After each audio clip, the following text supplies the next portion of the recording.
There's the ads.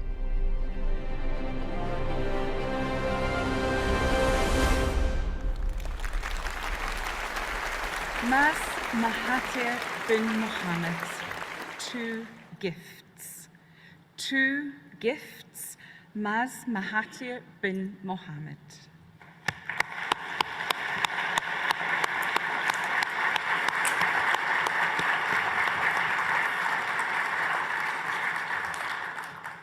Thank you, Contest Chair.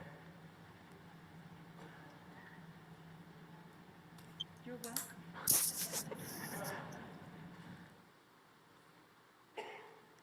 My dad once told me there are 2 gifts that unite us. And my mom once told me, stop crying and toughen up. Contest Chair, friends, do you feel the contrast? Growing up, I wish that my tough mama was more like dad, loving and caring. She never gave me a hug, never said, I love you. Instead, she'd be rough and tough. You see, in 2012, I pursued a psychology degree. Tough mama disagreed. She said, son, better become a doctor. Psychologists just label people. Too much cleaning, obsessive compulsive disorder. Too many selfies, narcissistic disorder. But mom, I love psychology. Son who disobeys his mom? Disobedient disorder. When dad heard us, which side do you think he took? That's right, mamas. He said to me, it's all right, son.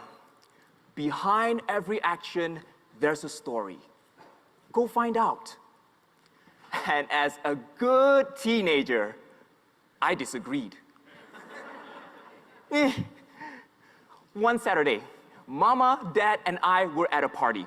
Bright lights, big ballroom. But amongst the crowd's chatter, I overheard Mama talking to a friend.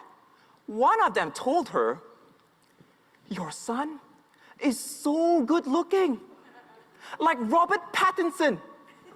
Who? The vampire from Twilight.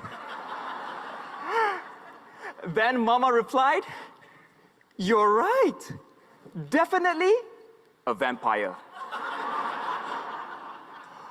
When Dad saw my sorrow, he said this, it's all right, son. Behind every action, there's a story. Go find out. What?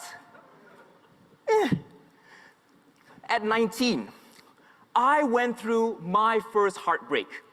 Do you remember how painful first heartbreaks feel?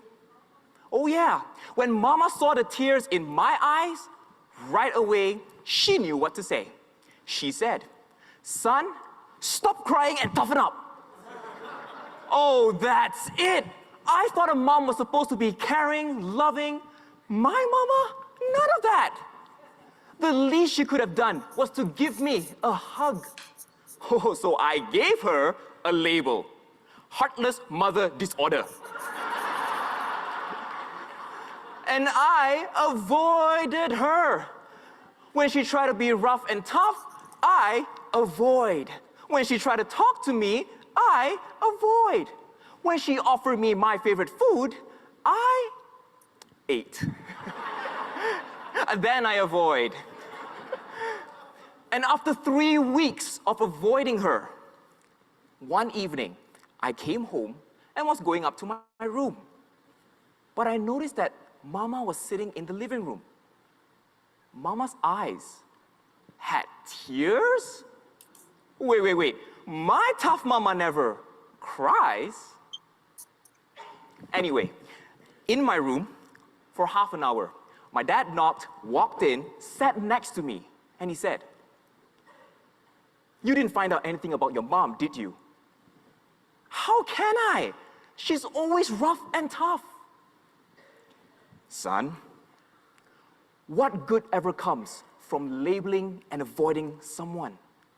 Behind everyone's actions, there's a story that deserves 2 gifts. your listening ear, and your understanding heart. These gifts unite us. So would you be the first to give your 2 gifts to your mom? Fine, I'll try. I went down to Mama. Mom, can we talk? You're always rough and tough on me. Why? It was then that she said something that I will never forget. Son, your grandma was always rough and tough on me. Because she wanted me to grow up strong, humble, and successful. And I want that for you. I care for you, and I'm doing my best to be a good mom.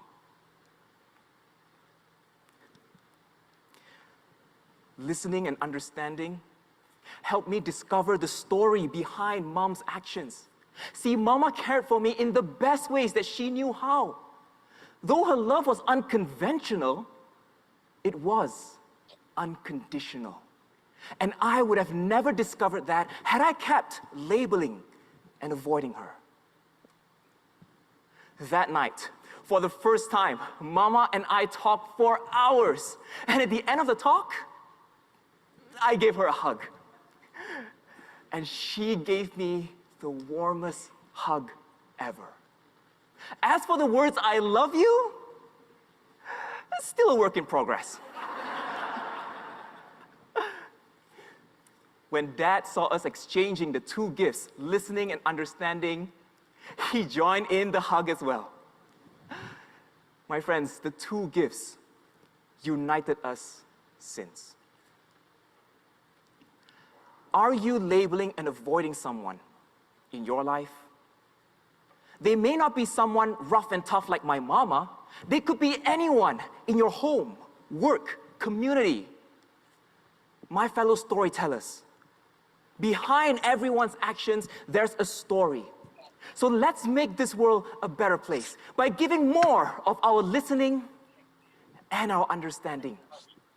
Because as Dad said, these are the 2 gifts that unite us. Contest share.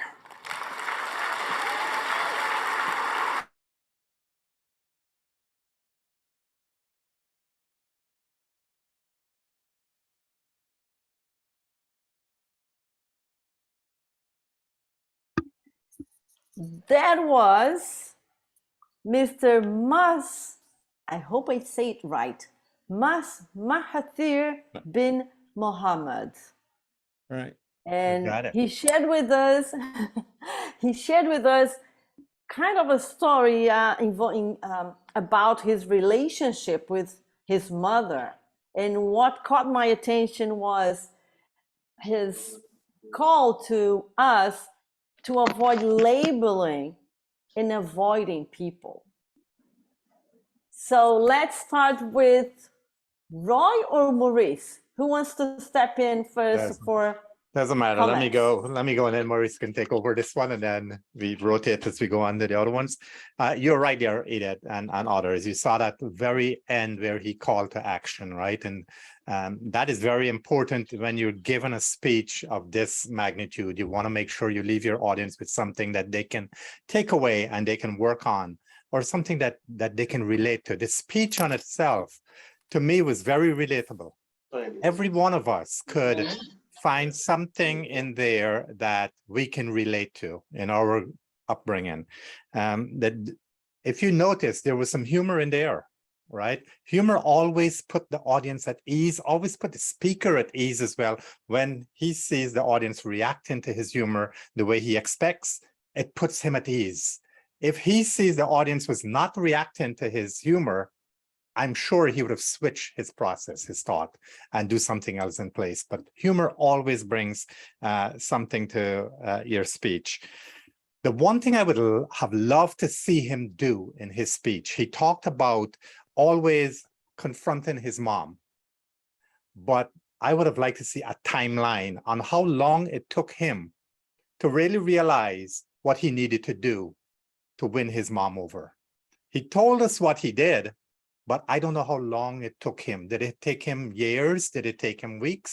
Did he listen to his dad more often? So he could have just added briefly something, 6 months after I first spoke to my mom, and she, told me I need to toughen up.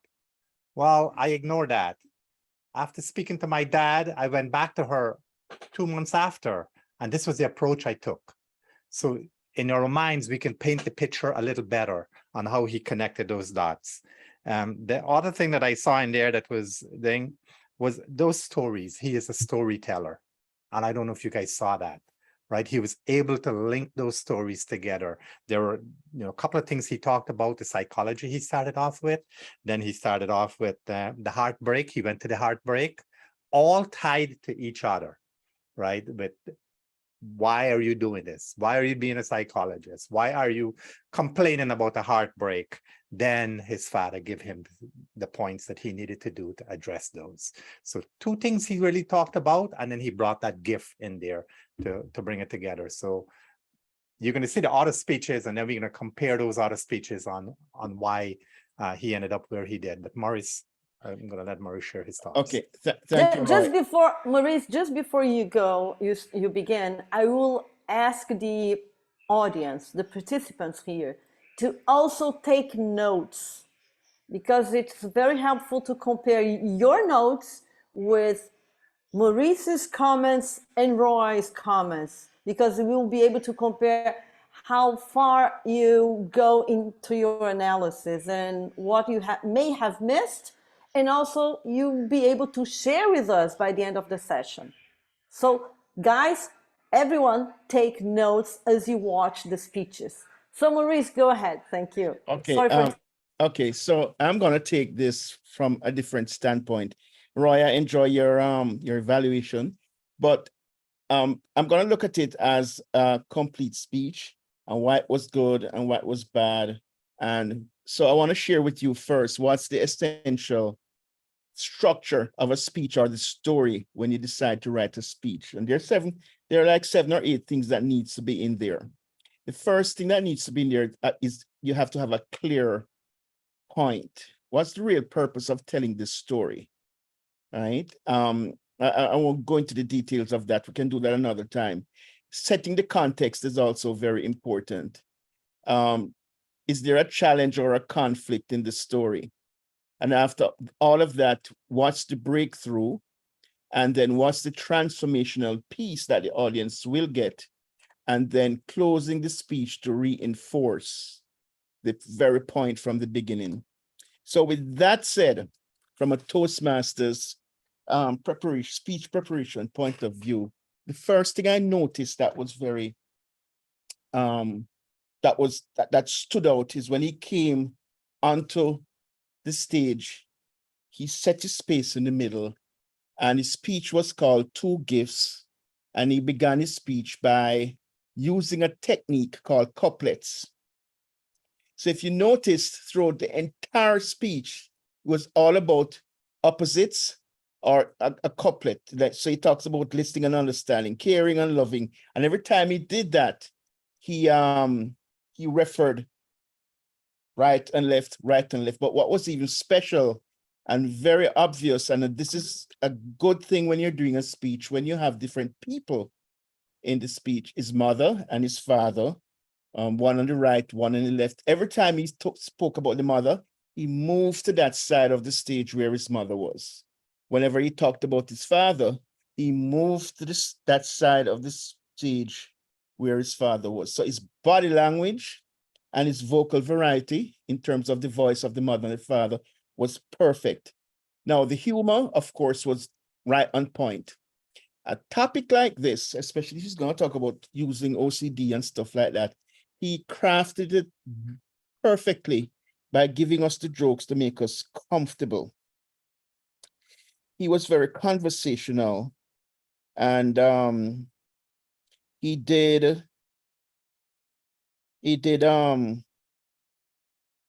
challenged us with some conflicts. Labeling and avoiding was the main one, why label, why avoid.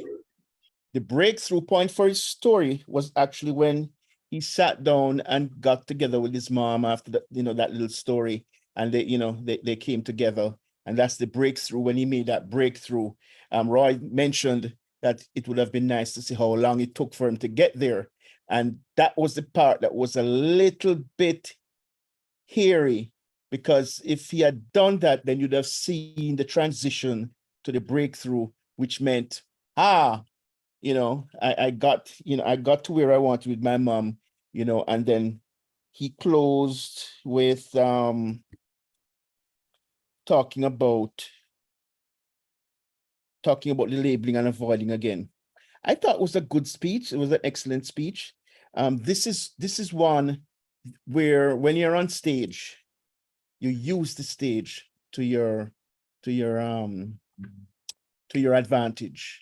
And when we see the second speech, you're going to see a little different, because I think it's that one is the recorded. The one on video. So overall, I thought it was a very, very good speech. He nailed the body language and all those things. The stories were good. I think he probably had put in just a wee bit too many stories, and that might have accounted for where he ended up in the lineup of being third. So that's my quick evaluation, because I want to leave time for everyone to get into it. So hopefully that helps. And if you have questions about speech structure, we can talk about that later. Thank you, Maurice. Thank you. There are two things I would like to point out to everyone here, which is particular to a live event. And to those who are attending here today, I want to point out that Roy Ganga and Maurice were there watching live. They were in the audience while those guys were delivering their speeches. And I point this out because Maurice mentioned about the movement on stage. While on screen, like we are now, that doesn't play such a big role. However, on stage, one gotta move connected to the content. And that's one thing that Maurice mentioned, that he moved, he talked about the mother on one side of the stage and about the father on another side of the stage. And that's something beautiful that we can practice only if we go to our meetings in person.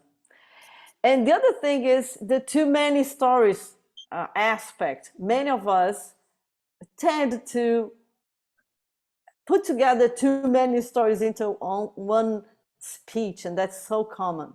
And now I would like to open the floor to guys quickly so that we can watch the other speeches. But would anyone like to make any comments that add something to what has already been said?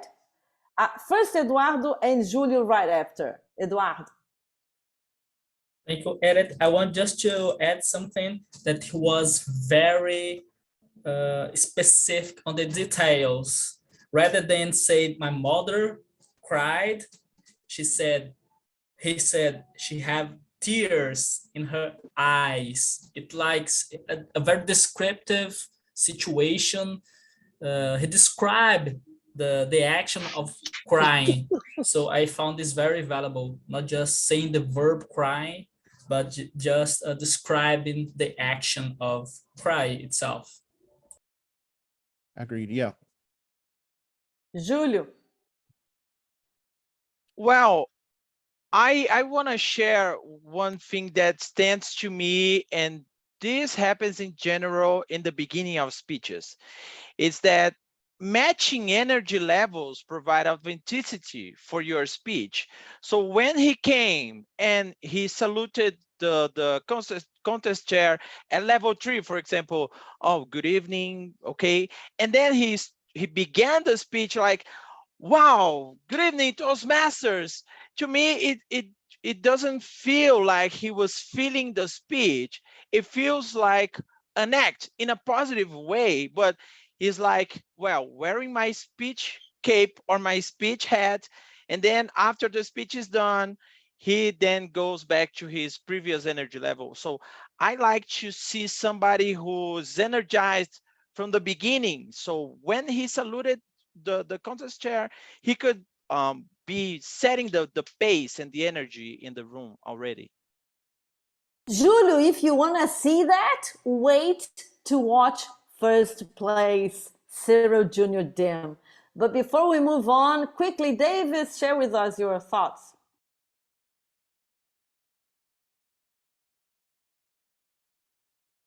Very fast. Thank you, Edith. It is actually a question to Roy and Maurice. I've actually already seen the first place, the winning speech, and I kind of felt that his the third place, this guy, he had too much energy in the beginning, like compared to the first one, the guy who won first. You know, he was there, like he appeared on stage. Of course, we're going to be seeing it, but I mean, the idea that being there, like soaking in all the energy on stage, does it make a difference? Did it make a difference in him actually not being considered for the, like his fast pace in the beginning? Was it actually detrimental to him actually getting third place? So I saw his semifinal speech. And there are two things about when you go to international contests, you have to bring two speeches. And usually there's one speech that you rehearse better than the other one, because it's probably the winning speech that you use in your district that you bring to the semifinals. And his semifinal speech was 10 times better than that one. So his semifinal speech brought him to the finals. And his final speech wasn't as good as his semifinal speech, but his energy was the same. He was a little bit too animated for both speech when he did both speeches. And so you're right, his energy was a little bit over the place. I want to think though some part of it might be cultural, because he was trying desperately to be very on point with his English, because it's not his first language. So he was trying to be very on point with his English. And in doing that, it created this thing that might have felt a little bit not so authentic. But with all of that, though, he did a good job. I think he did. Okay, thank you, Maurice. So let's move on to second place, Alexandre Mate. Second place, let's watch him.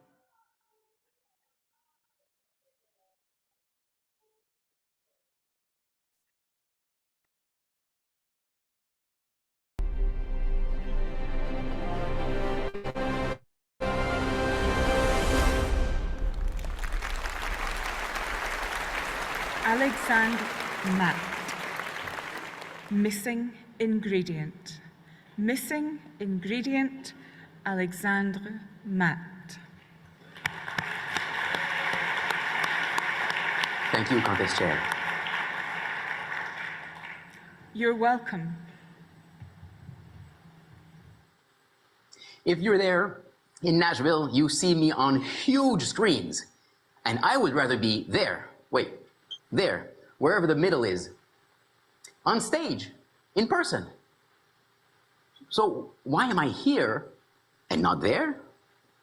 That I can tell you in one word: tradition. In the movie Fiddler on the Roof, Tevier, the father of the house, struggles between the traditions that hold his people together and the changing world around him. I really identify with Tevier. For me, there is nothing more important than tradition, tradition. Contest Chair, my friends online and my friends on site, for generations, my family has had a tradition. All the family gathers all together on the same date. This date. When I was a child, these gatherings centered around the main ingredient. My grandmother, Grand-Maman, humble, resilient, and the best cook in the world. She made our family's special dessert, le gâteau pas cuit, Mouah, le gâteau pas cuit. Would you like some subtitles? It's the no-bake cake. The no-bake cake is a simple recipe made from crushed cookies, coffee, and chocolate. Do you like it already? As Grandmama became older and her grandchildren more numerous, she passed the torch to the next generation, her eldest daughter. We were now in my Aunt Christiane's house, and we ate Christiane's no-bake cake. My Uncle Pierre, the little brother, he was sure to tease her every time. Oh, yeah, Christiane, you don't make it as good as Grandmama.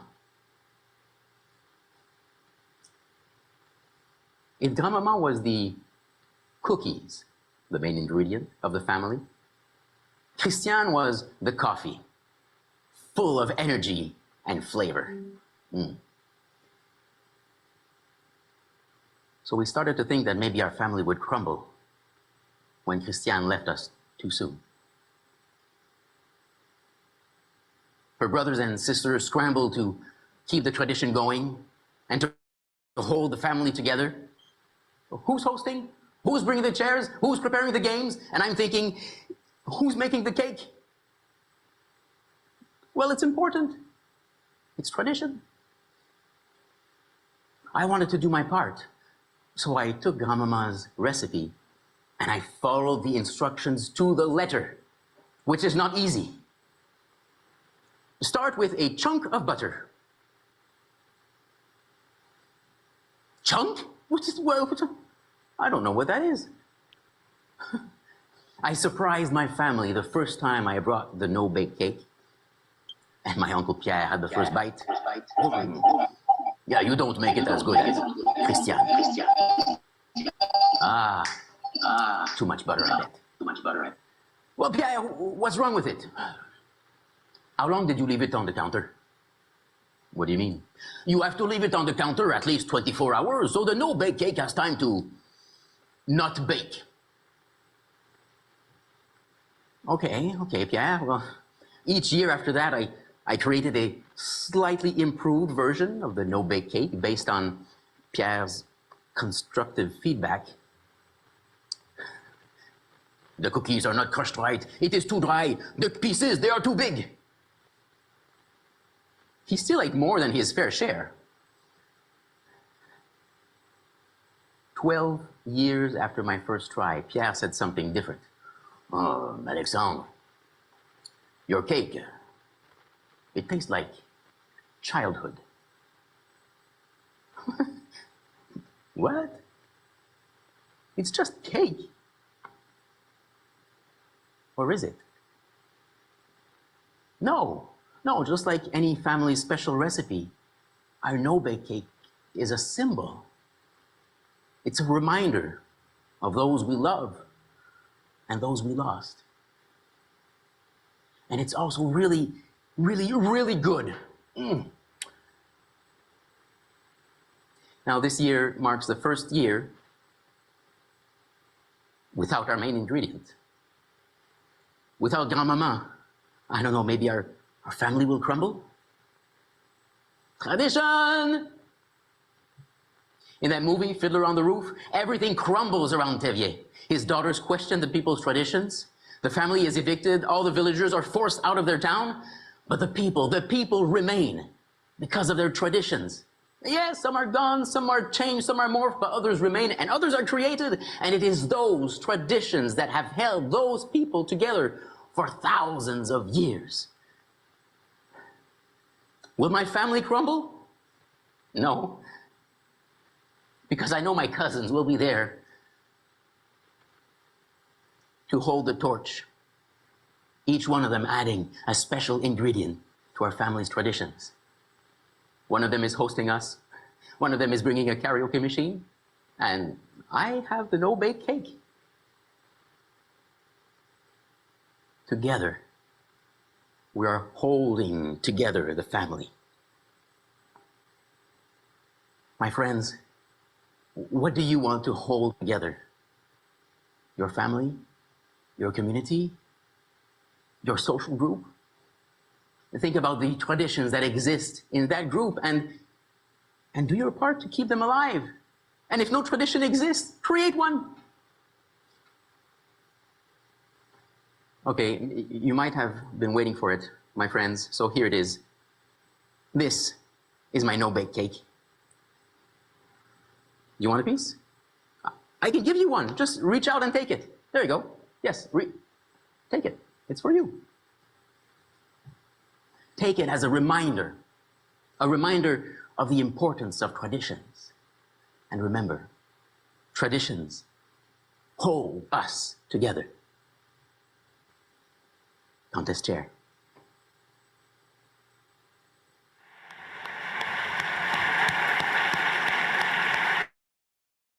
Wow, what can I say? May I say that I am in love with this guy. Oh my God, I'm in love with the tradition. What stood out to me is his use of French accent behind his English. And mothers, he's also talking about mothers. What's all about being a mother these days? So let's go to our professional analysis. Want me to go first, right? Okay. Okay, so this was a perfect speech for the, let's call it the box, all right? The Zoom screen. He handled that like no one else could in my term. And based upon, so let me start back first with his structure of his story.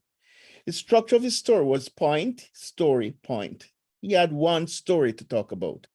The point was tradition in a family, and what's the main ingredient in having a tradition, and it's just one story that he stuck to. He used the fiddle on the roof analogy of traditions and weaved it within his story so that he could make the story cohesive. So this is a good and safe way to present a speech with just having one point. What's the aim? What am I coming to tell you? And close it off. So that was perfect. He was very skillful when he started off. He set the stage for us. You know, he said, I wrote this down. He said, where are you, here, there? Oh, there you are. So you saw him create that space of looking over yonder, right? Because if you notice, quite a lot of times he kept turning his head, and that was part of his technique for using the stage. His hands gestures were perfect. He stretched them out, and he did a whole lot of stuff with that I thought was very good. And then when he started to talk to us, when he really wanted to get into us, he moved into us as the audience. Very difficult to do. Now, if you didn't know it, he couldn't see us. He couldn't see anyone. So imagine him creating humor, not knowing if we're laughing or not. So just one time I saw where he threw something out and he did a little smirk. That was telling us, I hope you're laughing, right? So I caught that. So his language, you know, was very anecdotal. Do you like it already? You know, so it's the whole body language thing going on there, and he used it up. So it's facial expressions, and whenever he shouted out his tradition, he was making his point, and then the technique that he used, he talked about tradition in the first part of the speech, and then he talked about the fiddle on the roof thing, and then he tied back again at the end with the fiddle on the roof piece of it, and closed off the speech. His challenge to us, or his call to action to us, is if you have no tradition, create one. So, and that's all his action statement to us was. Simple. No tradition, create one. If you leave that speech and realize that you didn't have a tradition in your family, you're going to get out and leave and say, you know what, I need to find a tradition. And that's the effect of a good speech, not to leave you all confused with stories and stuff, but to actually motivate you to take an action. And I thought that was beautiful. Okay, Roy, your time. I think it was, in addition to what you said there, Maurice, I think this was a very safe speech for safe. the environment that he was in. Exactly. I think had he presented this speech on stage, it might would have been a different outcome because of certain movements that he did. If you notice, he stayed within frame always. He didn't get out of the frame. He knew he was speaking in that camera, and he had to engage the audience that way. And that's what all of us for the past 2 years have been trying to do and trying to do well. This was a good demonstration of how to stay within that frame and still present a quality speech. He was standing. That was one thing that we saw because his movement was indicated he was standing to get that done. Based on the comment I made in the previous speech, where there were no timelines that kind of missed the gap, the both there. Here, he clearly outlined a few timelines, right? Yeah. When he talked about it was somebody, I think his uncle or somebody said, or what, it was 12 years later after he started trying these cakes. Right, one story. That it came and brought back in now that his grandmother was no longer after 1 year. So these timelines painted a picture of how long it took for these traditions to form. And you're right, Maurice, because he started the speech with the very first thing of tradition. And, you know, if you didn't know what was going on in the speech, yeah, you would say, okay, what the heck? Why did he jump into cake making, right? And that part probably confused some people, right? Why is he talking about cake? But yet he talked about tradition at the very beginning. But then as you listen to the speech, you understood why, right? Because it's a tradition in his family to make this cake. Somebody had to take it on and people had to go with it. And he started weaving it into everything else on how we can do in our life. I thought the flow of the speech as a self, in the camera, the one thing I would have loved to see him do was back away from the camera a little bit more so we could see more of his body, more of his torso at least, right? It looked like I was just seeing a photograph of him, you know, a headshot. I wanted to see more, although when he gestured, his hands was in focus, right? So he knew where to put his gestures. He knew how to get it there, but I would have loved to see some more animation in his body, how his body language was working out there. I think his vocal variety was good because he really had those, he really had us there. If we were there, if he was there in person, we would have been laughing at certain things. The eyes, the way he did he pouted his mouth, the way he turned and everything, those things were a little humorous, right? You could laugh at some of those things. I mean, he interjected those subtle humor in there. If you look back at this speech, he talked about the cake, and he told us too much about the cake when it took almost 6 minutes into his speech before he tried to put it all together. And I think that's where he lost it. Yeah. Right? Had he backed up a little bit more, maybe 4 minutes into the speech, and tried to link everything together and show us what traditional values are, the outcome could have been different. But look back at his speech, you're going to see it's around the 6 minute mark when he started putting everything together. And that's when you saw the excitement. That's when you saw the authenticity in him, that he became a different person as he was speaking. His voice, his tone, his movements, everything became so different at that point. And had he started that sooner, it would have been much, much different outcome. And yeah, thanks, Roy. Can I add one quick thing? At the very end, when he decided to share the cake with us, and he picked it up and then he brought it into the screen, and then he did this as if to say, I'm bringing it to you, and you took it. It was very skillful. He must have practiced that a million times, right? But he nailed that. It was as if he gave you a crumb, a little piece of the cake to eat, you know, and you're savoring it at the end. So that Just was when you wanted, like if you were taking it from him. It was Uh-huh. like, yeah, Yeah. very effective. Maurice, I totally agree. And my comment, I have two comments only. And one of them is exactly what you just said, because that was so skillful.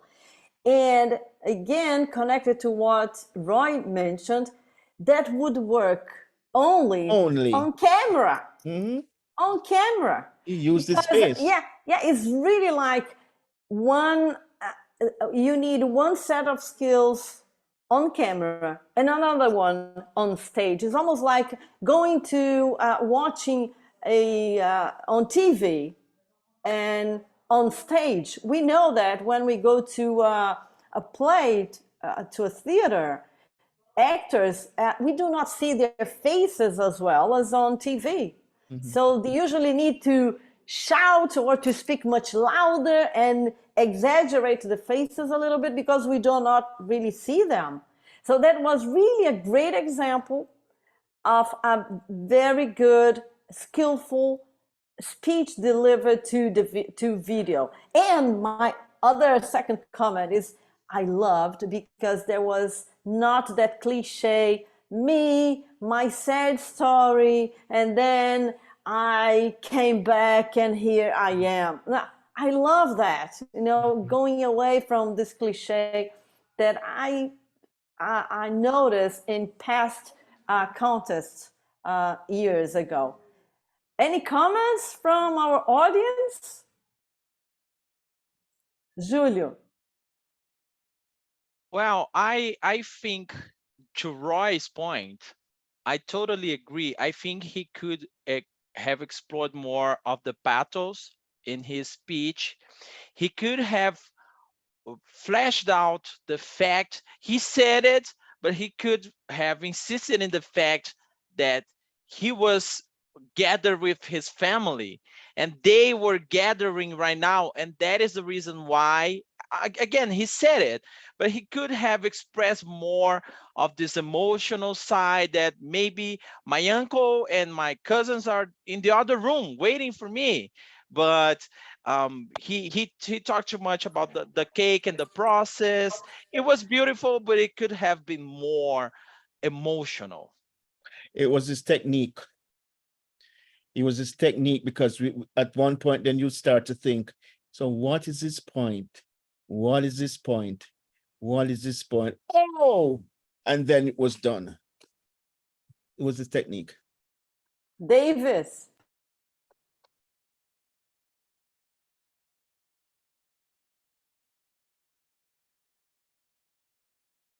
Davis, we cannot hear you. Okay, so sorry.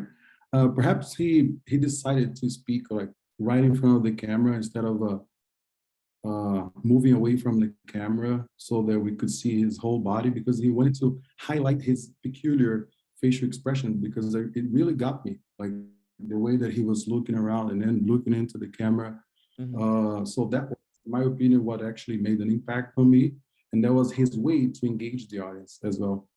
I really enjoyed the speech. I've seen the three of them, like, and in my opinion, if that speech was actually presented on stage, it would be the winner, hands down.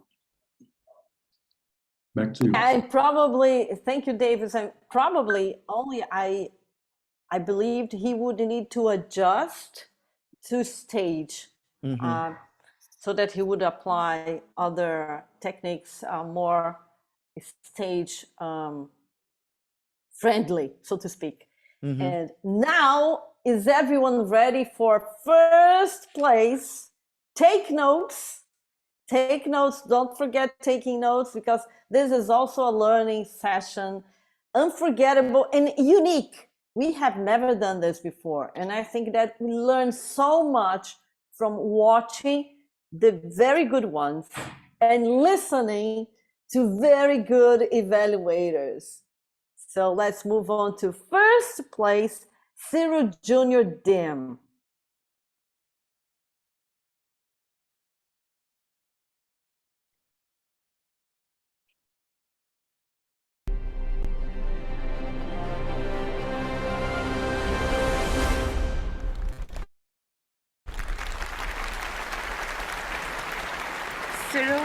Junior Dim. Ndini.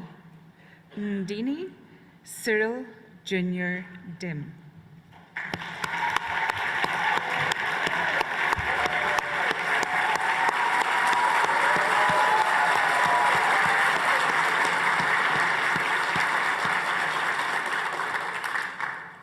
Thank you, Contest Chair. You're welcome.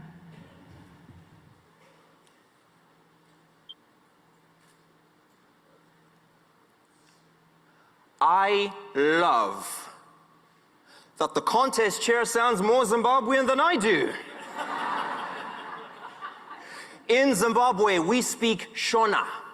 And in this beautiful language, we have a very important word that I'd like to share with you today. In Shona, we say Ndini. N-D-I-N-I. Ndini. Try it. Beautiful. It means, this is me. In my language, we have one word for this very important phrase. This is me. Ndini. This word is special for me now, but growing up, I wasn't always comfortable with who I was. You see, even though I grew up in Zimbabwe, my middle name was a long, winding, complicated Nigerian name, because my father, whom I never knew, was Nigerian. Now, yes, I may know a Nigerian prince or two, but back then, I didn't want a Nigerian name. I wanted a cool name, like Martin Luther King Jr. or Contest Chair. The other kids would make fun of me. They said my name was useful as a password.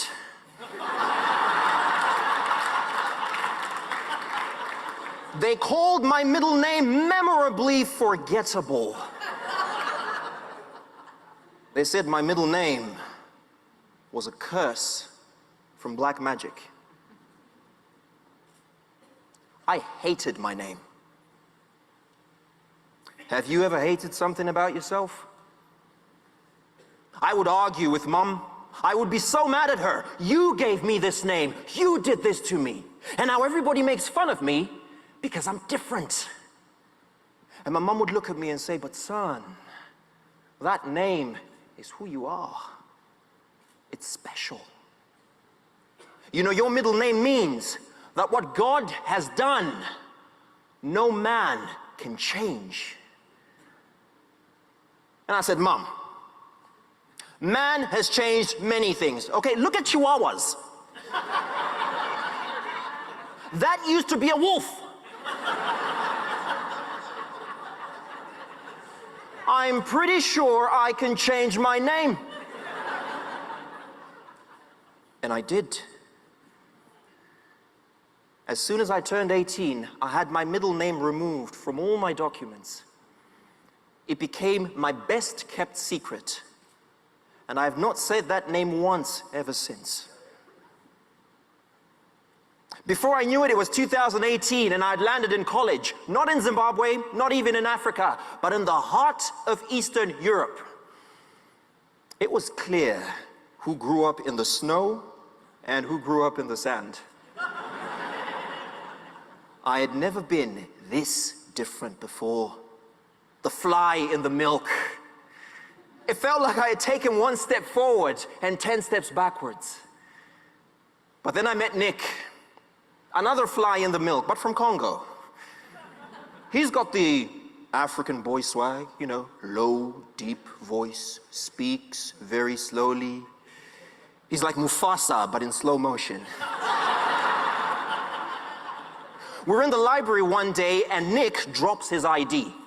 And like a good friend, I pick it up and proceed to read it out loud, including his full name, Nicholas Rolin Suwini Bitumi.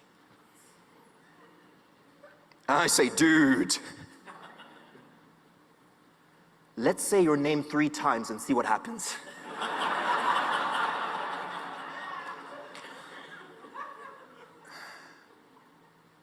but I knew exactly how those words must have felt. But Nick was ready. I have never met anybody with my name. It was a gift from my grandfather, and I like it. And we laughed, and we got kicked out of the library. But in my heart, I was 18 again, seeing in Nick what I didn't have for myself: acceptance. And for the first time, I started looking around and I realized we're all different. Even Nick was different. But he wasn't just different. He was special because he accepted himself. And for the first time in a long time, I wanted to accept myself too. I looked myself in the mirror and said, Ndini, this is me. I know that many of you out there at some point in your life have felt uncomfortable being who you are. Maybe it was your name. Maybe it was the family you came from. Maybe it was the school you went to. Maybe you were tall. Maybe you were short. Maybe you have wrinkles, freckles. Maybe you have scars. I know that some of you out there know what it is to be different. And even if you don't feel it, I'm sure you know somebody who does. You are beautifully you. The only you. And no man can change that. So let me invite you to make this very important word a part of your language. Ndini. This is me. For my friends here in Nashville and the thousands watching from home, say it with me. This is me. Ndini. Beautiful. I haven't had the courage to officially reclaim my name. But here, today, I think we can make a step in the right direction.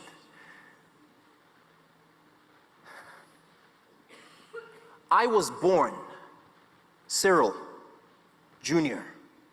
Uche Chukwumere Dim. And this is me. Ndini.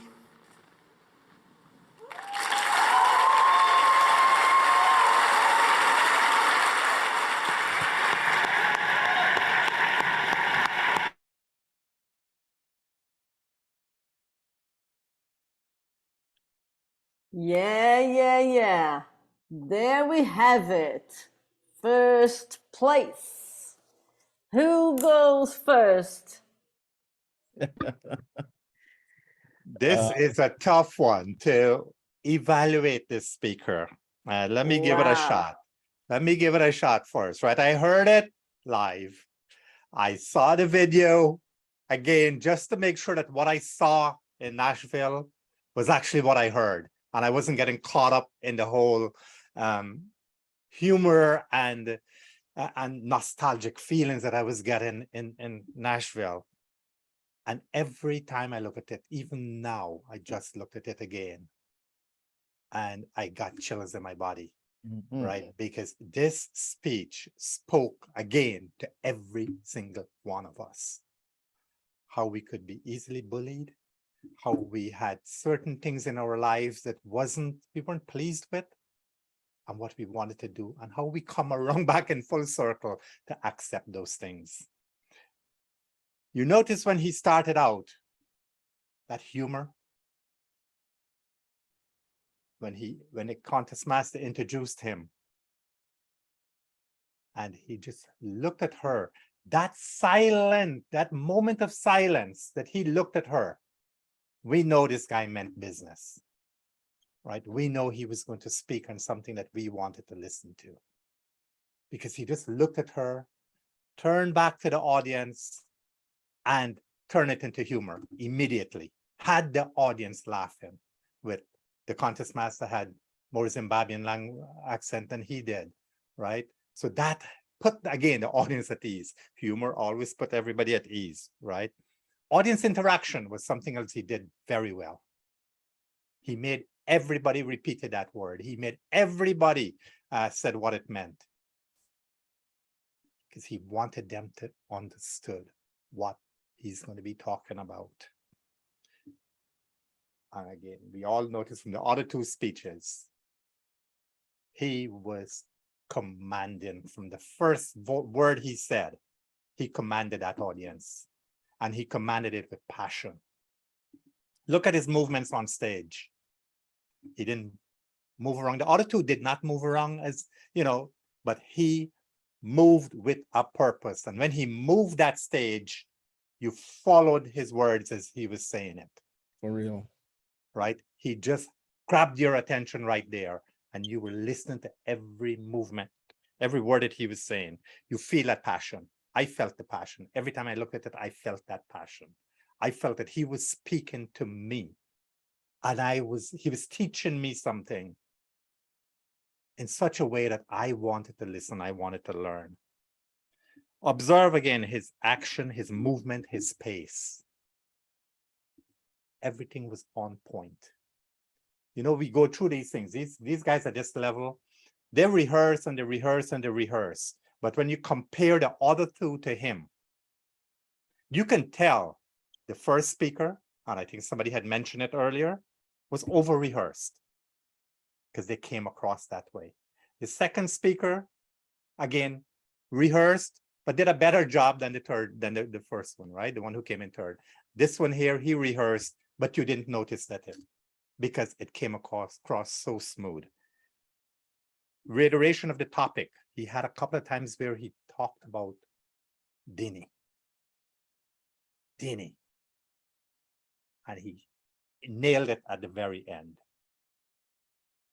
And when he said his name, although we know in between there, this was not the first time he said that name again after how many years, right?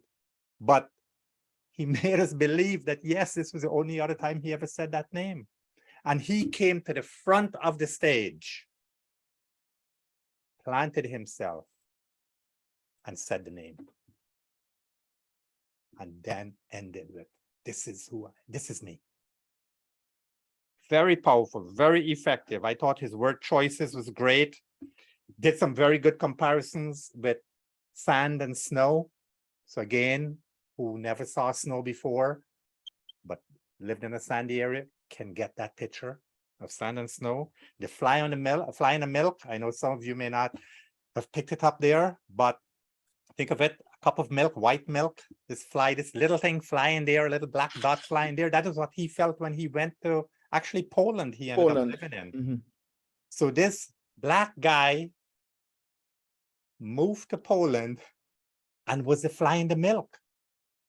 Really put those things together that made you see the whole picture of where he was going and why it was so effective. That there was no other speech that day that could have been brought first. He was an outright winner. And this is the second time in my Toastmasters years that I looked at an international speech and I could have identified a winner before the winner was announced.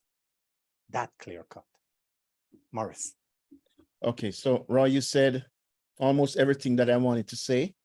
And yeah, and I'm gonna go back since I started off with what the structure of a story or a speech should be like for this contest. What the intent was. And so he had one point again.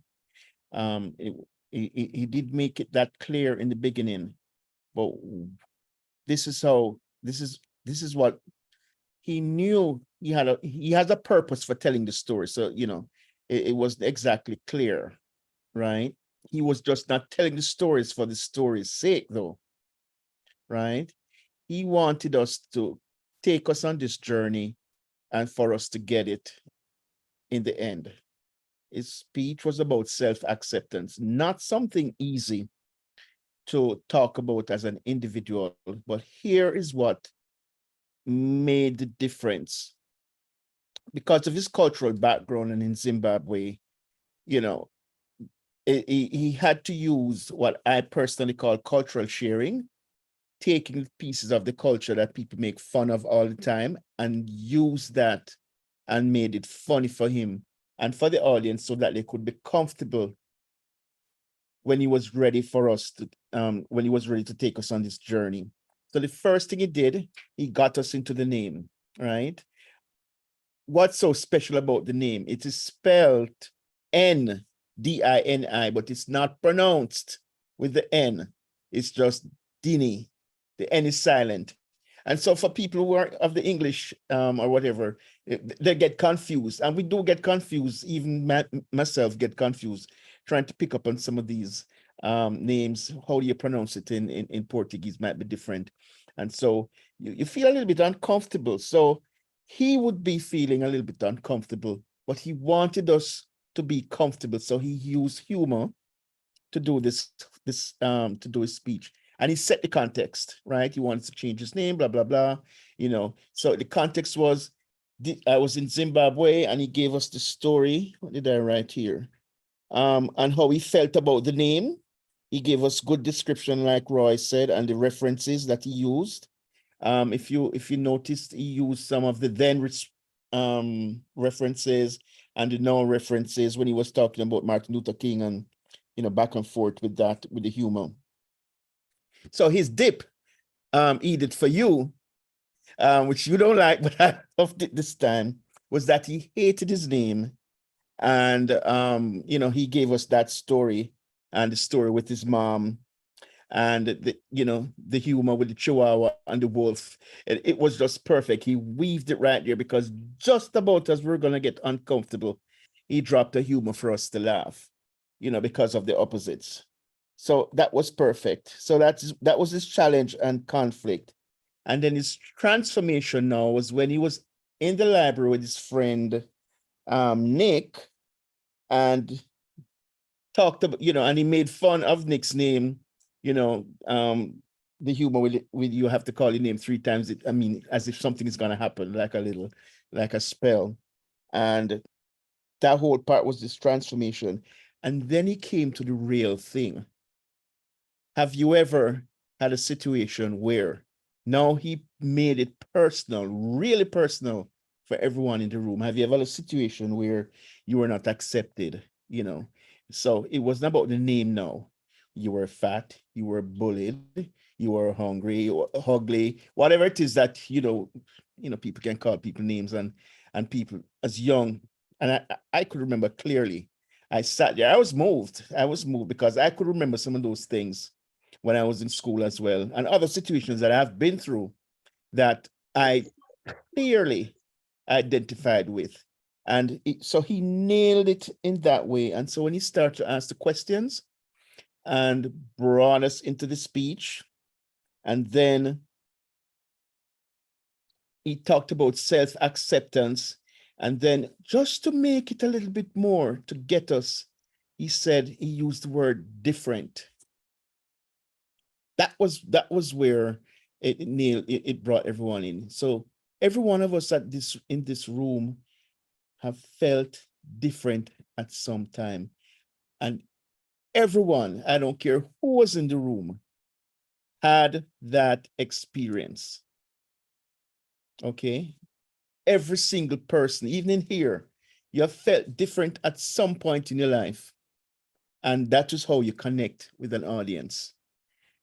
All of what Roy said about how he started the speech and his movement, it was all this excitement. He was confident. He was doing his speech with a lot of courage. You could sense that he was grounded, right? But was there determined to give this message with fun and, not in a mean-spirited kind of a way. And so that's a world champion speech. The guy's a world champion. You just have to give it to him. Dip or no dip either, but I loved it. And if you were there, I guarantee you, you would have felt what the room felt. The room was just like silent at quite a few points. If you can remember Roy, when he made the point that hit everyone, especially when he said, have you ever felt when you were different? The room went silent, dead silent. And you felt it for sure. So, kudos, Cyril Jr. Dim, he did very well, and you know, and when he said, "This is me," that was so powerful. So, and all of us can say, "This is me," after listening to that speech. You felt like you could get up and accept the difference and just step out there. This is me. So that was perfect. Thank you, Maurice.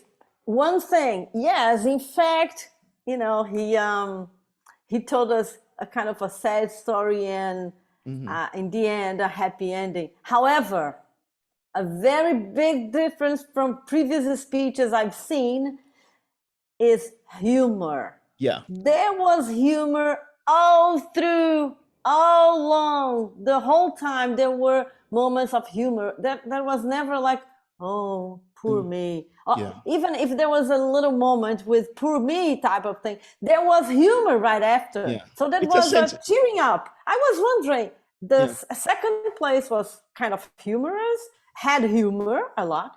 First place, same thing. And I was wondering, maybe because of the pandemic, people feel more like being uplifted rather than mourning. I don't know. No, I think it's the uplifting part of it, Edith, because if you look at previous World Championship speeches, right, you always hear, "Oh, somebody died. It's a sob, and you need to bring the tissues out to wipe your eyes, or I'm suffering from cancer or something." This was like, I want to hear this. I want to hear this guy speak. I want him to uplift me. I don't want to hear those sad. The second guy, the second place winner, if you notice, there was a part in his speech when he spoke about the loss of his grandmother, right? He turned to that side and he paused. And you can tell that his eyes was getting teary, right? But then he composed himself and continued that speech, right? It's a big difference when you look at all three and see why Cyril was the clear-cut winner. And it's technically a sensitive speech as well. And that's why you need the humor to, you know, once you get people laughing, it takes you away from that thing that pulls you down. The laughter brings your energy back up, or keep your energy up in any instance. It keeps your energy up. So you tend not to go run off with these thoughts in your brain and stuff. He kept you right there. And they say whenever you laugh, the point that he's actually trying to get across is when we're most receptive to take it in. That's part of laughter as well. So yeah, and that may be one of the reasons why in Toastmasters program, even in the meetings, there is this activity of being the joke master and pushing us to practice humor in our speeches. Although it's not easy, humor is not that easy. Quite the opposite. right. Anyone wants to share? Julio? I think the point about humor is that he had great jokes. I mean, if you have great jokes, it gets easier. The hard part, as you were saying, is to have great jokes, because humor is not easy. But the point that I want to stress is how good his voice sound. I mean, in my mind, he must be a singer, or he can maybe sing, because a great part of commanding an audience is showing confidence with your body language, but also your voice. And his voice is so well, he projects it so well, and his tone is so good. And this is something that I struggle with when I give a speech, for example. 15 minutes later, my voice will be like fading, like going away, and this is something that I need to work on. So everything was great, but to me, from the first words he spoke, I saw how he works to get his voice that good. And Julie, one thing that I want also to call our attention to is that, if I'm not wrong, none of them are native English speakers, were they? For Maurice and Roy, who were there, we could hear the accent You behind are it. correct. You are correct. And They were not English. They were not English was English. not their no first language. native speakers, because sometimes people say, oh, I'm not a native speaker, I may get something wrong or hard to practice. And that's not the case here in Toastmasters. And that's our point. Toastmasters everywhere. We are people maybe from everywhere in this planet, and English is what connects us and hopefully takes one of our members to an international contest. So I think that's the beauty of our organization, is being that international in the sense that we, although headquarters is in the US, we are really an international organization in all senses, with so many volunteers around the world. And really what connects us is English. And I particularly love to hear the accent from people from different places in the world speaking English. I find it so beautiful, because that reminds me that that person is different, probably interesting person, and maybe a different culture, and I probably can learn a lot from that person. So I think that's really, the whole thing is so beautiful, the fact that none of them were native speakers. I see Deidre Richardson. I hope I said your name right. Please, the microphone is yours. Yes, thank you. I am grateful to be a part of this session. This year, I was able to make it to the district level and I got knocked out. So I'm glad to be here, and my intention is to participate again. I want to know what more looks like and to be able to test my ability. Something I noticed from the first speaker, and I would like clarity because I'm seeing and hearing something different to what I've been told, even in the Toastmasters session, that while you are speaking, you should not walk, you should not speak while you're walking. So one of the things they said, and I think they made a reference to the winner from last year when they said she walked over to the spot and then she spoke, but she never spoke while she was moving. And we realized it with this speaker. So how should it actually be done? Is it, I need some clarity. I don't understand, I'm sorry. Move with a purpose, right? You move with a purpose. And if you notice the winner, as he was moving from one point to another on the stage, he was saying his story, right? But you still, because when he stood, he was telling you his story.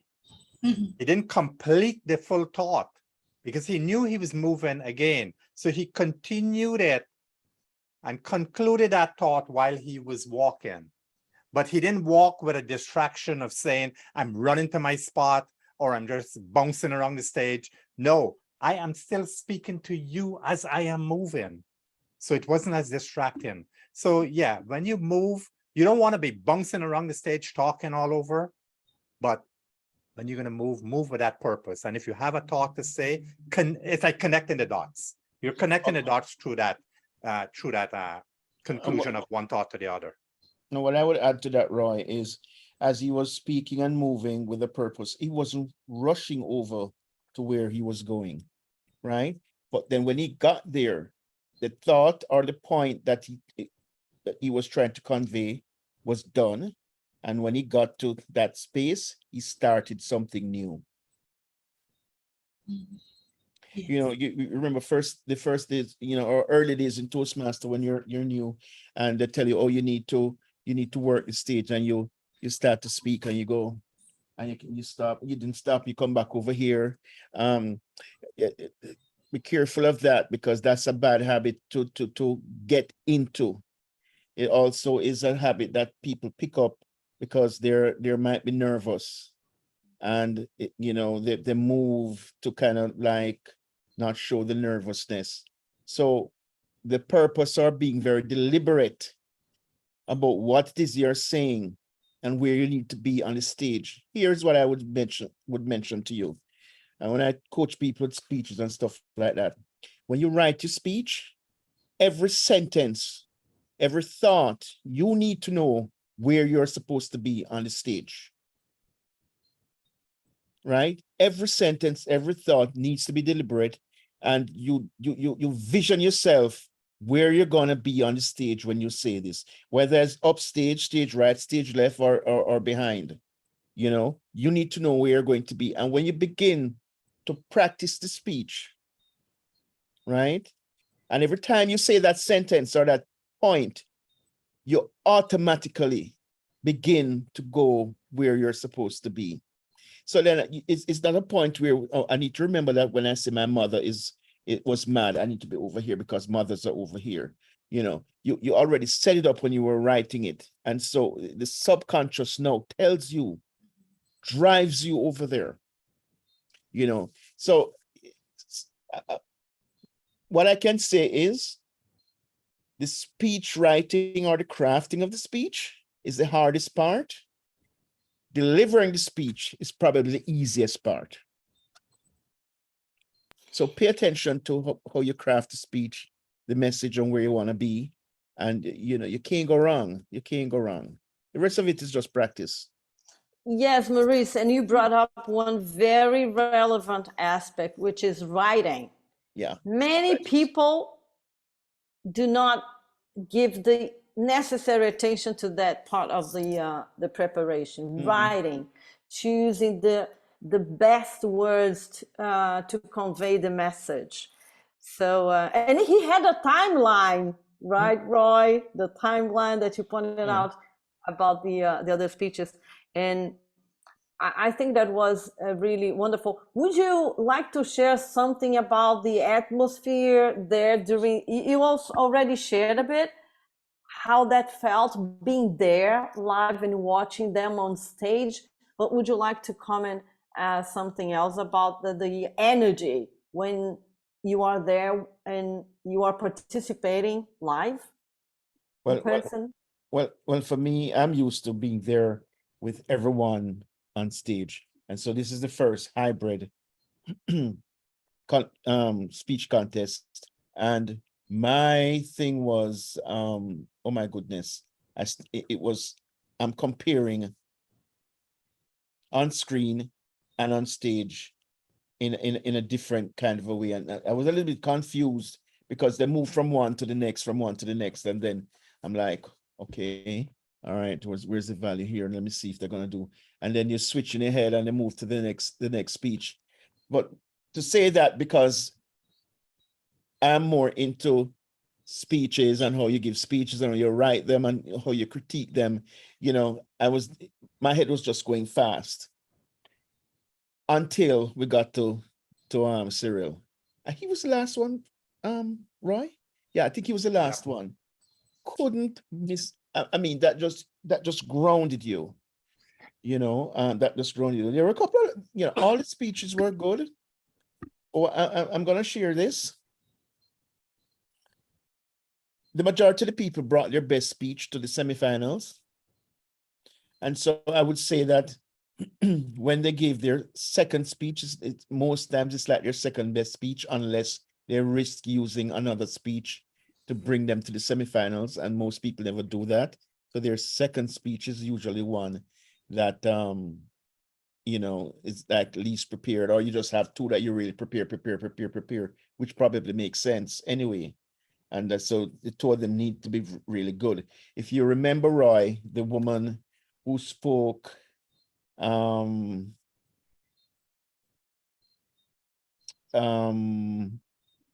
had the long blonde hair, and she talked about, was it sexual harassment or something like that? Yeah. Right, Vinette or something, that was her name. Her speech that she did at the semifinals was really good. And then she got up and went on the stage, and suddenly she said she changed, because I saw something after that where she was talking about how she gave the second speech. She completely changed it a little bit, and it wasn't as rehearsed as she had before. And so it wasn't her best presentation. Idea here, though, is even though Cyril won, they were all very good speeches.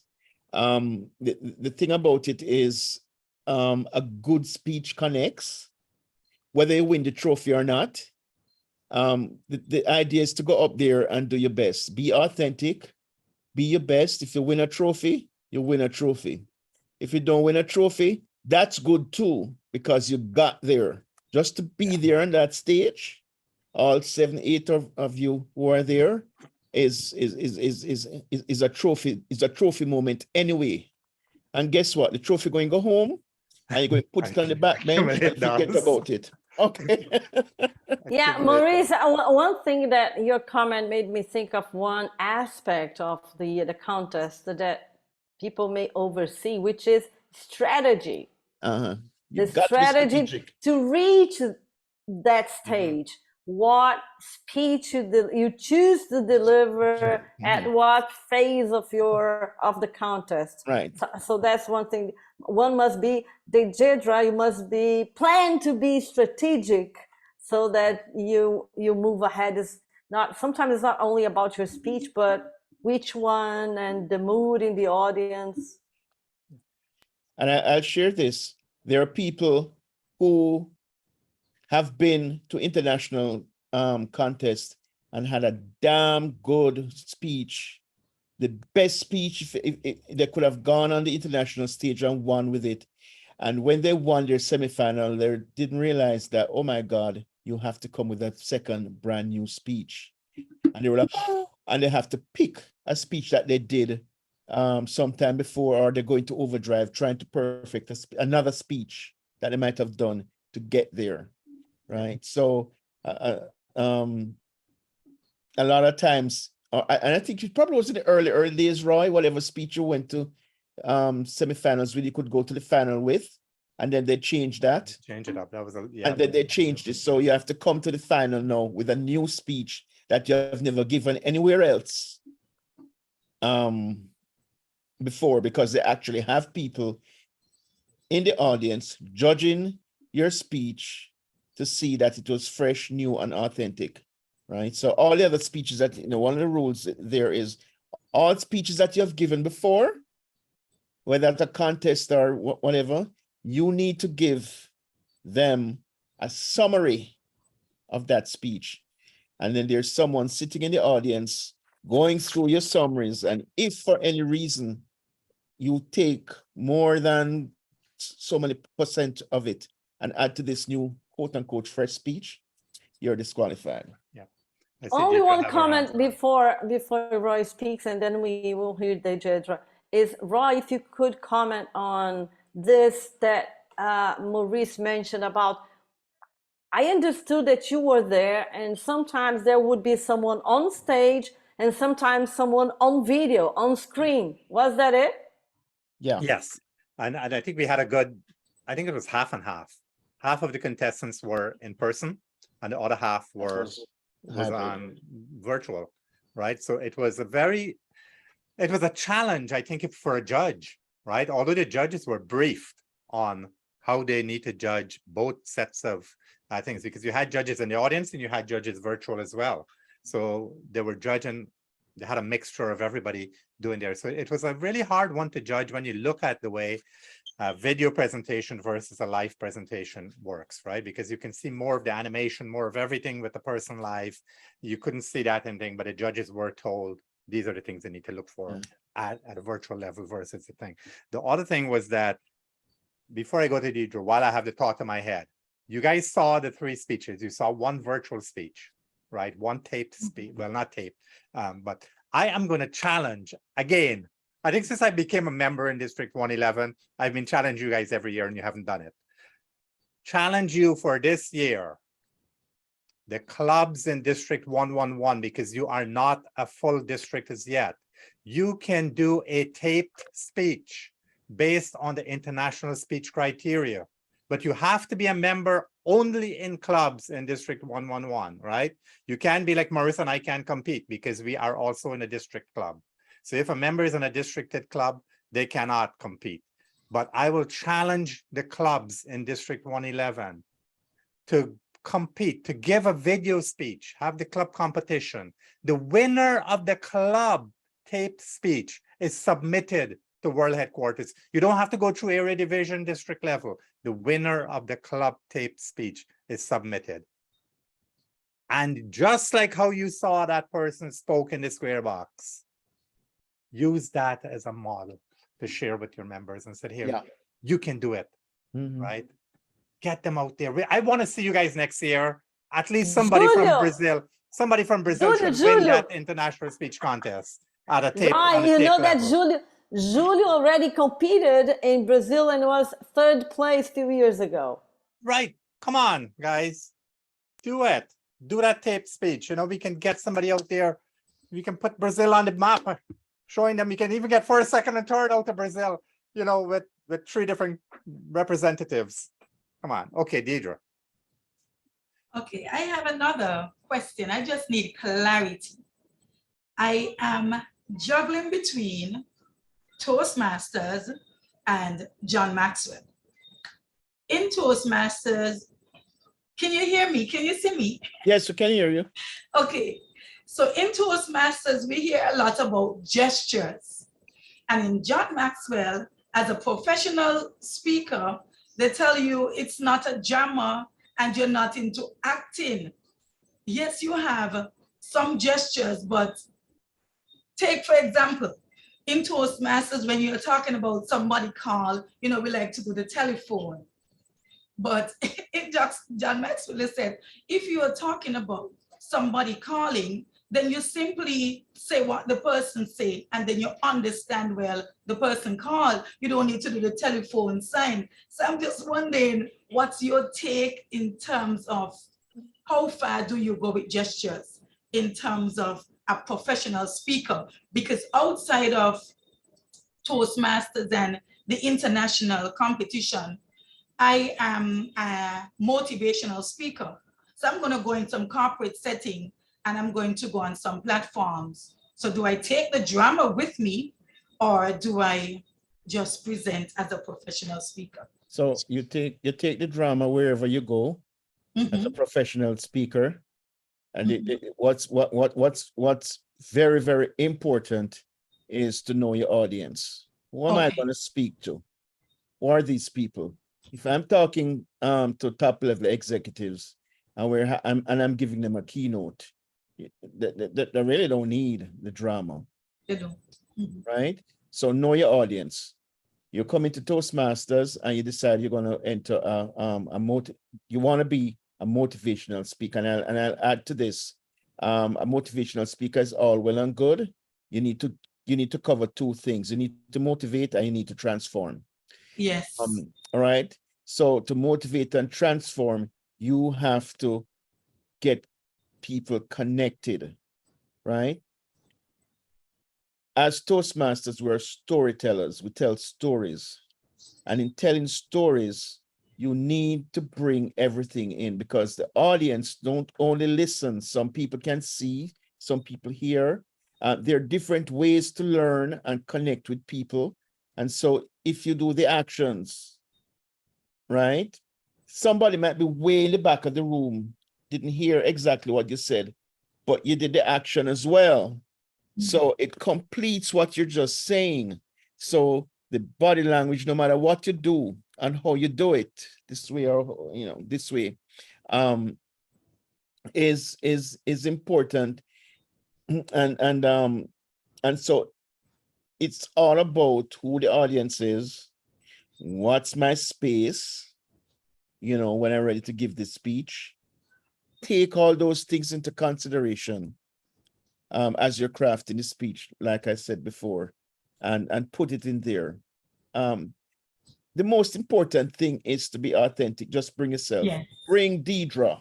Yes. Right? What's different about Deidre? Why is it I want to hear Deidre and why I want to call her back? Even for the leadership people, we just connected with Deidre, whatever. So just be authentic. You know what I mean? Be yourself.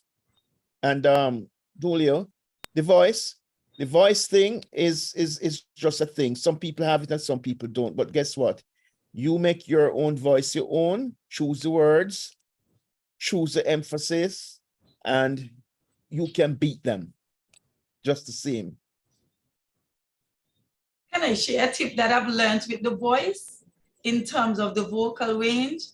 One thing that I've learned is to have a little poem, maybe like a 4-line poem, and say it with different tone, and that would help. That's what I learned. So you can say, suppose you're saying the cat jumped over the wall. The cat jumped over the wall. The cat jumped over the wall. The cat jumped over the wall. So yeah, so there are a few what they call strings that you can use to practice your vocal variety. And if you find a voice coach, you can get them to give you some. And actually I was looking online recently because I felt like I need to do that as well. And there are some places that you can pay, I think $25, $35 just to get the audio, and you can sit and practice with those as runs to practice to straighten your voice for longer speeches. Because you said, Julio, that after a while, by the end of the speech, you feel stressed. So that's the reason. You straighten your voice whenever you can, but just keep yourself. Maurice, once you are speaking, before we move to our short table topic session, I would like to confirm that something that I heard, something told me, Maurice, that you generously offered this club a presentation on creating a signature story. Yes, I did. Which has so much to do with everything that we shared today. Yeah. So, guys, Deidre and everyone, you're all welcome. Probably we'll have this within a month, probably, so that we allow Maurice time to prepare this presentation, and also allows us to get people to know about this coming, and so that we have an audience according to that quality of meeting we will probably have. Yeah. So creating a signature story, right, Maurice? Do you want to share quickly what this will be all about? Okay, so the idea is I will go through the steps of creating a signature story, and everyone will work with me step by step by step, and at the end they will have their own story. Then we will invite 1 or 2 people or 3 to come up and present their story. And it's easy. It's not hard. It's easy. You're let's say we can go up to 7 minutes, but if you can put your story in 3 or 4 minutes, that's fine too. So there is going to be no limit except 7 minutes to give your story. If I can present the first part and put you all through that whole journey from 1 to 7. Let me see if I can tell you what the steps would be. 1 second. I have it on my desktop here somewhere. Guys, if you're interested, I just shared our club's, oops, maybe only with Davis, sorry. Now, I just shared our club's email address so that you can share with us, Deidre, for instance, Anderson, that you are interested in the session, and then we will connect with you and let you know time and place and hour and the link we'll share with you. Yeah. So you're all invited. Maurice? Right, so we're going to go through some, hold on, let me see. Let me start from here. A quick reflection.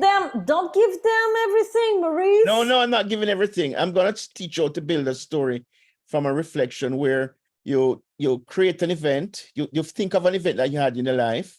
You describe the experience to yourself quickly, Then you decide what lessons you learned from that whole experience, and then what principle or idea was demonstrated through that story. And after you do that now, you're going to write the story, and I'll teach it from the story point way of doing it, teaching you words of positive and negative emotions that you can use to enhance the story as you present it, and then you begin to build it. And building the story now, it starts off where you're going to put the story together by step one, what's your point? Step two, set the context. You're going to get all the steps, the challenge on the conflict, whatever that is. What's the breakthrough from all of that? And then you go down to the transformation and reinforce the point. And then you put it all together in a short 7-minute speech. And it could be as short as 3 and as long as 7. And it just depends on how daring you want to be, because I mean, your story could be a couple sentences, and by the time you put it all together, it's 3 minutes. It could be even like a table topics, and you would be surprised. So talking about, thank you, Maurice. Talking about table topics, because we're almost on top of our hour. Talking about table topics, I will launch the first question and just see who grabs it. What would you ask Cyril, first place, if you ever met him? What would you ask Cyril? It's almost like asking the genius, right? What would you ask Cyril if you ever met him? Deidre. If I met Cyril, I would ask him, what was his journey like? What was his chain of thought as he was preparing for the first event at club, in terms of preparing his speech, and if he anticipated the win like he envisioned it, and he strategized and worked towards it. That's a lot. Go on, 1 minute. Oh, sorry. Sorry. Who is timing? Okay, so I would have asked him that, and I would have liked to know, in terms of your emotion, what did it feel like as you were preparing your speech? Where were your thoughts? Then I would need to find out the journey that you're taking yourself on.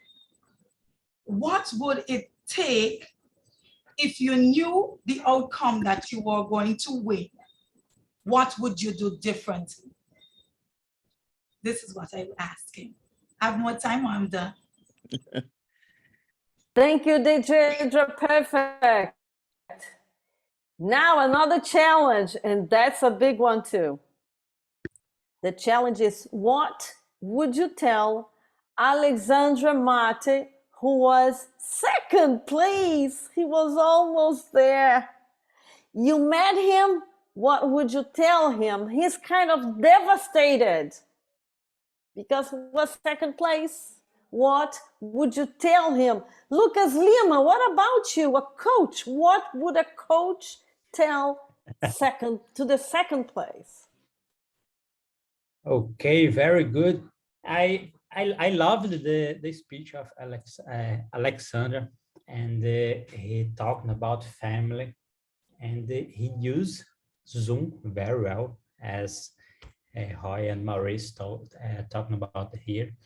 And the tradition, the importance of tradition, that we recently we don't put some importance of this kind of things, and Alexander bring us this kind of thing of talking about tradition and the importance for the family.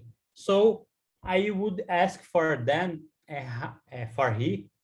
what's the, how can he face the world today that's we need to look for the progress and the global everything, but at the same time the tradition, and we need to be part of this family and my grandmother. And I believe that this is beautiful, and this complex that make this speech so good. And congratulations for the second place. Back to you, Edith. Well done, Lucas. 1.5 minutes. Well done. And this last question actually goes to everyone, starting with Davis. After this session, Davis, what is your main takeaway? All included, the 3 speeches, everything that Maurice and Roy mentioned and taught us today, all included. What's your main takeaway item today? That's a cinch. Storytelling is the name of the game. You know, I've already been encouraged to use more storytelling on Toastmasters, because most of my speeches have been on technical stuff. So now I'm definitely gonna start working on my storytelling skills and learn, you know, all the techniques and the strategies to impact people, to actually encourage, to actually engage the audience more, and really deliver a compelling story every time I'm here on Toastmaster, instead of just throwing data and numbers on people and expect that people will be moved by them. So, and by the way, I actually changed my mind after hearing the Roy and Maurice participations.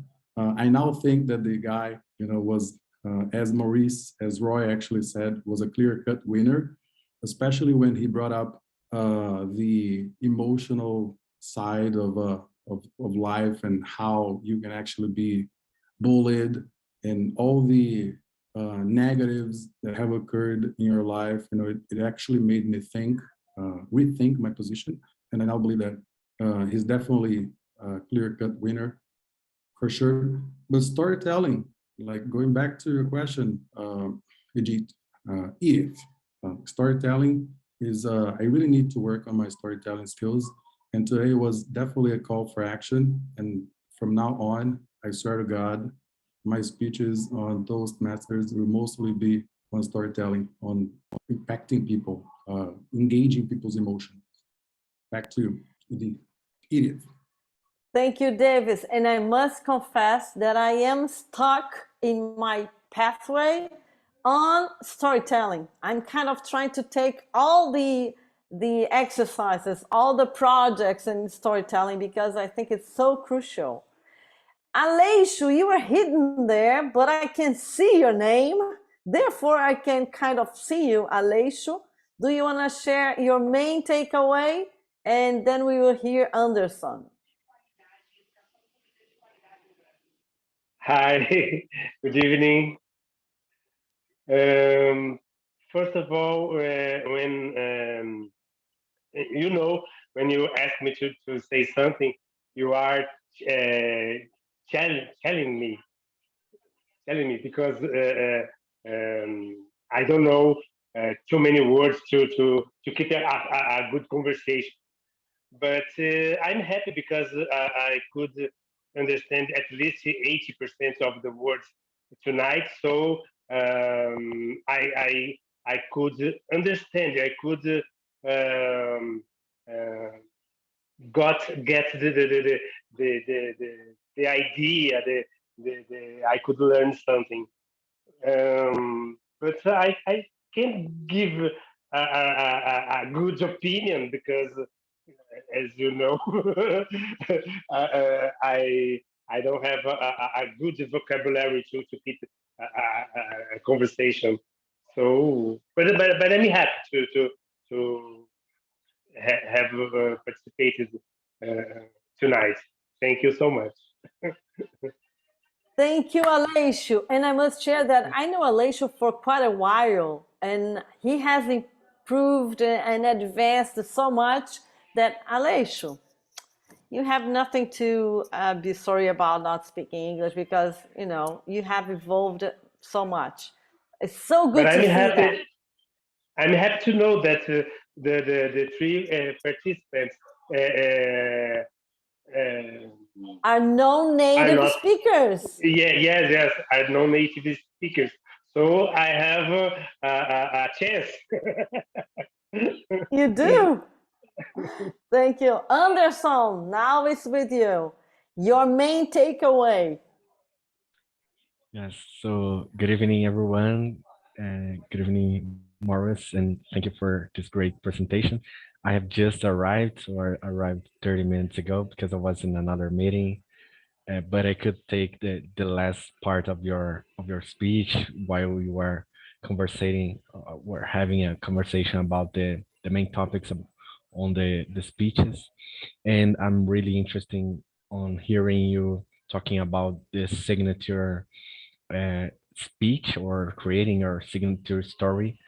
I'm really interested about that. I have recently seen or watched a Toastmaster champion, or at least one person that competed in the international championship, and I saw this person talking about their um, personal story. It was it was about changing his name. So he changed his middle name to another name, and he was new for that, and that really touched my soul. And I linked that with your last words. So I'm really interested in hearing about that. I'm really happy to be here with you guys. So thank you very much. Thank you, Anderson. You are most welcome, as well as everyone in Aleixo. I just repeated our email address if you want to join us for Maurice's session, which will be very special, and we will allow everyone